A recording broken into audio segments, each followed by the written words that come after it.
Viewers, मैं आज से साबूदाना डिज़र्ट बना रही हूँ। तो उसके लिए हमें साबूदाना चाहिए।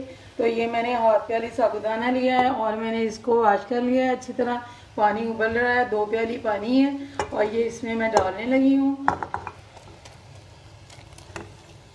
और इसको मैं 2 से 3 मिनट तक पकाऊंगी और देखूंगी कि ये ठीक बन रहा है। अगर ये मेरे हिसाब से बन गया तो फिर मैं इसको उतार लूँगी, वरना मैं 2 से 3 मिनट और पकाऊंगी। ये हम इसको अब छान लेंगे और ये मैंने इसको 2 मिनट सिर्फ पकाया है। 2 मिनट में ये तकरीबन ठीक बन चुका है। तो अब हम इसको छान लेते हैं। तो हम ऊपर से ठंडा पानी डाल रहे हैं।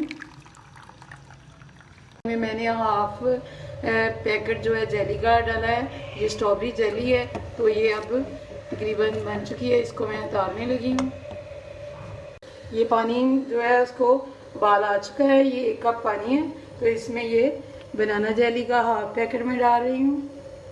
ये हाफ पैकेट डालना है मैंने, क्योंकि ये मैंने 1 कप पानी का लिया है, उस हिसाब से ये हाफ पैकेट मैंने डाल दिया है। जेली को मैंने प्लेट में निकाल लिया है। अब इसको मैं ठंडा करने के लिए फ्रिज में रखूँगी। ये अब हम जेली को काटते हैं।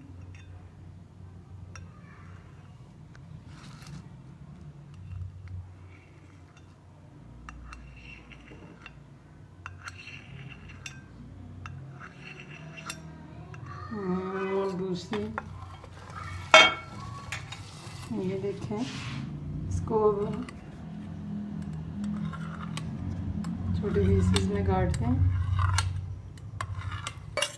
ये अब इसमें मैं कंडेंस मिल्क डाल रही हूँ।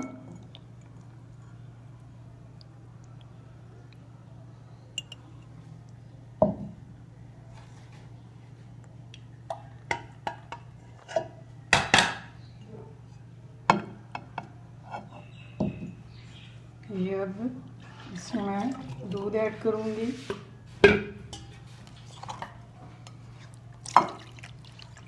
ये हम इसमें डाल रहे हैं साबूदाना।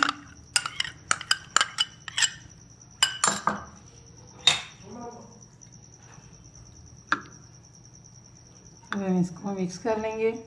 और ये हमने ऑरेंज फ्लेवर में बनाया है। ये देखें, इसका कलर चेंज हो गया है। तो इसमें ये ऑरेंज फ्लेवर है। और अब हम इसमें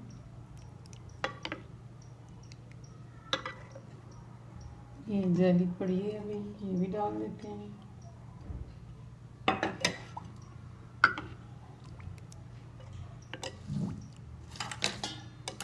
और अब इसमें हम ग्लास में निकालते हैं इसको। ये रेडी हो चुका है। और ये देखें, इसमें ऑरेंज हमने फ्लेवर लिया था तो ये ऑरेंज कलर हो गया है। अगर आपने रेड का फ्लेवर लेना है, कोई स्ट्रॉबेरी वगैरह, तो आप पिंक कलर यूज़ कर सकते हैं। तो ये मैंने ऑरेंज कलर में इसको बनाया है और बहुत, ये देखें, टेस्टी बना है। और ये मैं फ्रीज़र में रख के इसको खाएंगे तो बहुत ज़्यादा मज़ेदार लगेगा। अब आप मेरे चैनल को सब्सक्राइब, लाइक एंड शेयर करें।